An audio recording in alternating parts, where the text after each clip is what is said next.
News 18 में एक बार फिर आपका खैर मकदम और आप देख रहे हैं खबरनामा।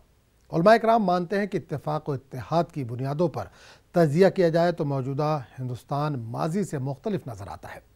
हिंदू मुसलमान जंग आज़ादी में एक थे, लेकिन मुल्क की तरक्की में अलग अलग दिखाई देते हैं। इस मंजरनामे को बदलने की ज़रूरत है। इस मामले पर मारूफ आलिम दीन मौलाना हमीदुल हसन ने न्यूज़ 18 से ख़ास गुफ्तगू की। जो कुछ भी सियासी पेशरफ्त की जा रही है, बिलखुसूस अक़लियतों के ताल्लुक़ से आप जैसे ज़िम्मेदार लोग, आप जैसे उलमा इकराम की जो ज़िम्मेदारियां हैं सियासी पस मंज़र में, वो बड़ी खामोश खिदमत के हवाले से जानी जाती हैं। बदलते हुए सियासी मंजरनामे को किस अंदाज से देख रहे हैं आप?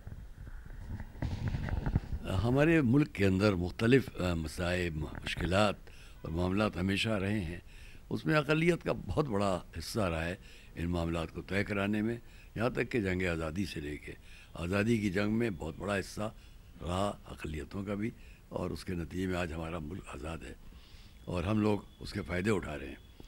फ़ायदे उठाने से पहले कभी किसी ने नहीं पूछा था कि तुम कौन हो, तुम कौन हो, तुम कौन हो। जब फ़ायदे उठाने की मंजिल आ जाए तो उस वक्त में भी फौरी तौर पर जितनी हमारे सामने पहली आज़ादी के बाद हुकूमत तश्कील हुई, उसके अंदर भी कोई फ़र्क नहीं था कि कौन किस फ़िरक़े से हो, कौन किस मज़हब से हो, कौन। मैं अगर उस फहरिस्त को गिनाऊँ तो बड़ा वक्त सर्व होगा।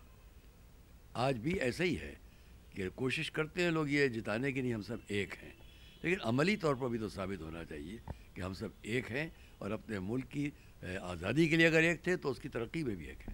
मोहतरम, जो कुछ भी पेशरफ्त की जाती है हुकूमती सतह पर, उसमें कहीं अक़लियती तबका ये महसूस करता है कि वो उसे नज़रअंदाज किया जा रहा है। आप जैसे ज़िम्मेदार लोग क्या सोचते हैं? बिल्कुल ऐसी बात है। मैं आप जहाँ आप इस वक्त बैठे हुए हैं, बिल्कुल यहीं की बात है कि बहुत पहले यहाँ हमारी बहुत मशहूर मुल्क की शख्सियत थी के.सी. सुदर्शन साहब, वो यहीं आके बैठे थे। मैंने उनसे यही बात कही थी जो आज आपने मुझसे कही है कि हम लोग क्यों ऐसा महसूस करते हैं कि हम लोग बाज़ वक्त लगता है कि नंबर 2 के शहरी हैं, जबकि हमने इस मुल्क की आज़ादी में हिस्सा लिया है और हमें पड़ोस के मुल्क से कोई दिलचस्पी नहीं है। वो जो करते हो करें, न तो वो आज हैं, न कल हैं, न परसों हैं। हमारा मुल्क है तो हमको मिलकर एक दूसरे के साथ देना चाहिए। उन्होंने माना था इस बात को। क्या कुछ पैगाम देना चाहेंगे बहुत मुख्तसर में, इख्तिसार के साथ, कि ये जो अब मंजरनामा तब्दील हो रहा है इसमें किस अंदाज से हिकमत अमली वदा करनी चाहिए तमाम तर मोमिनीन को, मुस्लिमीन को? सबसे बड़ी बुनियादी बात है तालीम, इल्म, और इल्म किसी की मीरास नहीं होता है, इल्म सबका होता है। हमारे लिए बेहतर है कि हम इल्मी ज़िंदगी को मिलजुल कर तय करें। ये सबसे बड़ा पैगाम है हमारा। बहुत शुक्रिया आपका।